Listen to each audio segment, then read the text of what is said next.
महाराष्ट्र के विधानसभा चुनाव में अलग अलग दलों के नेताओं को एक साथ आते हुए देखना बड़ा अचंभा रहा, क्योंकि ये दोनों ही दल व अन्य जो दल थे सब एक दूसरे के आपसी में विरोधी रहे, लेकिन एक साथ सभी अलग अलग अपने दलों के यहाँ पर पंचे पहने रहे। साथ ही अन्य दल के भी जो प्रत्याशी हैं उनके भी पंचे पहन कर रहे। हमने यहाँ के कुछ नेता हैं सबसे बात की, जाना कि किस तरीके से आपसी में समन्वय है। नमस्कार दोस्तों, MMS News 24 में हम अनेक पश्चिम में मौजूद हैं। यहाँ पर अशोक भाऊ यादव जो कि कांग्रेस के महाविकास अघाड़ी के कैंडिडेट हैं, हमारे साथ मौजूद हैं महेश चौहान साहब।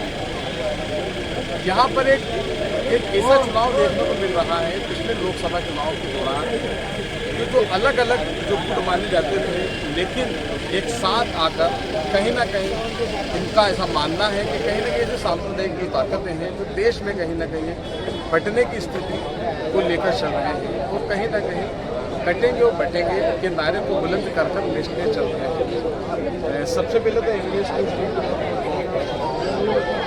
सर बताएं जिस तरीके से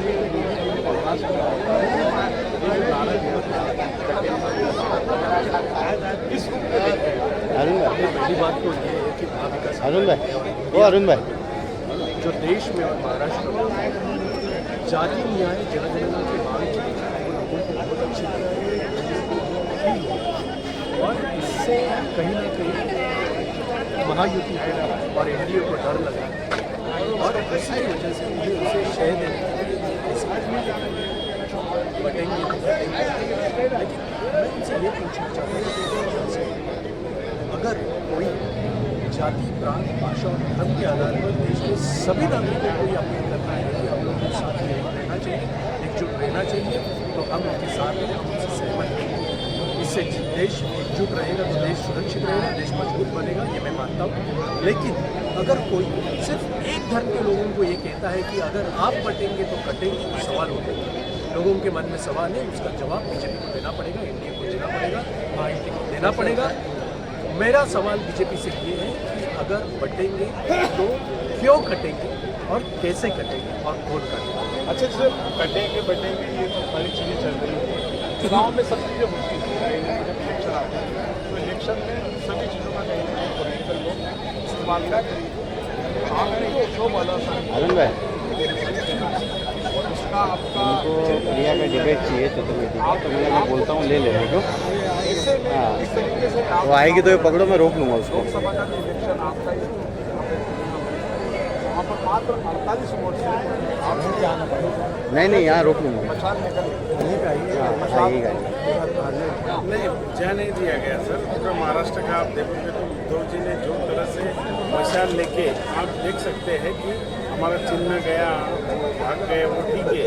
लेकिन उसके बाद हमने अंदर ईस्ट में जब मशाल ली तो हमारे ऋतुजा जी लड़के थे तो चुन के आए, और उसके बाद लोकसभा का इलेक्शन अंदर तो उन्होंने उनकी डेयरिंग ही नहीं हुई कि जिला परिषद का लो या महानगर पालिका का इलेक्शन लो, इतना एक भी उन्होंने इलेक्शन लिया नहीं, क्योंकि किधर तो भी डर था उनको उद्धव जी के बारे में कि उद्धव जी का जो नेतृत्व है वो महाराष्ट्र ने एक्सेप्ट कर लिया है। और जो 2.5 साल में कोविड के काल में उद्धव जी ने जो काम किया है, अभी जो फेसबुक वाले बोलते ये बोलते, लेकिन जो मन में है आप देखोगे तो आम पब्लिक में जाओगे तो आम जो जनता है वो आज भी बोलती है कि हम लोग उद्धव जी की वजह से कोविड से बचे हुए, तो वो जनता जानती है। इसलिए लोकसभा में बोला गया कि हिंदू मुस्लिम का वोट का फर्क रहा, मैं ये मानता नहीं हूँ। आप देखोगे वोटिंग परसेंटेज एकाजी मालेगांव का एग्जाम्पल देने से वो बात नहीं होती है, लेकिन आप देखोगे ओवरऑल तरफ उद्धव जी का जो 2.5 साल में नेतृत्व था, वो 2.5 साल के नेतृत्व के वजह से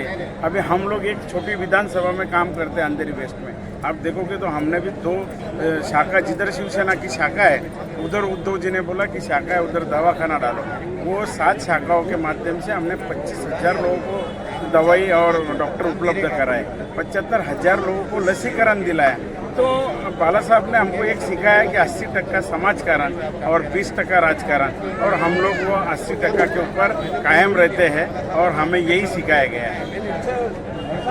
आप ये बताएं कि तीनों दल वो इसके अलावा अपने आम आदमी पार्टी, समाजवादी, वो सभी कहीं ना कहीं चुनाव लड़ रहे हैं।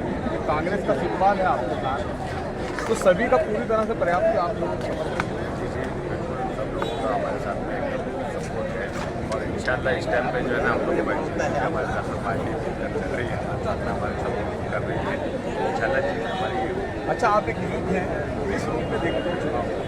चुनाव को तो मैं ये देखता हूँ कि आज के टाइम पे जो बीजेपी ने दोस्त को लड़ाने का काम किया है, आज जो स्कूल के दोस्त थे सब साथ में रहते थे, खाते थे, पीते थे, घूमते थे, आज बीजेपी ने उनको लड़ाने का काम किया है। बुजुर्ग जो दोस्त थे उनको लड़ाने का काम किया है। मैं आज यहाँ की बात करूँ, हमारे एरिया की अंधेरी की, जो हामिद साटम साहब है, वो खाली चुनाव के टाइम पे दिखते हैं। उनका एटीट्यूड ऐसा है जैसे धीरू भाई अंबानी है, ना काम के लिए आते। हमारे अशोक भाव यादव है जो एनी टाइम आपको अवेलेबल मिलते हैं, सब काम करते हैं। लेकिन हमारे इधर जो भाव ने काम किया था उसके बाद कुछ काम हुआ नहीं है, और स्कूल कॉलेज में जो धांधली चालू हुई है वो बीजेपी सरकार में हुई है। ये थे अंधेरी वेस्ट के जो नेता हैं, यहाँ के युवा हैं, सभी कहीं ना कहीं इस क्षेत्र में 10 साल से लगातार यहाँ पर भारतीय जनता पार्टी है, लेकिन ये बदलाव चाहते हैं। नमस्कार।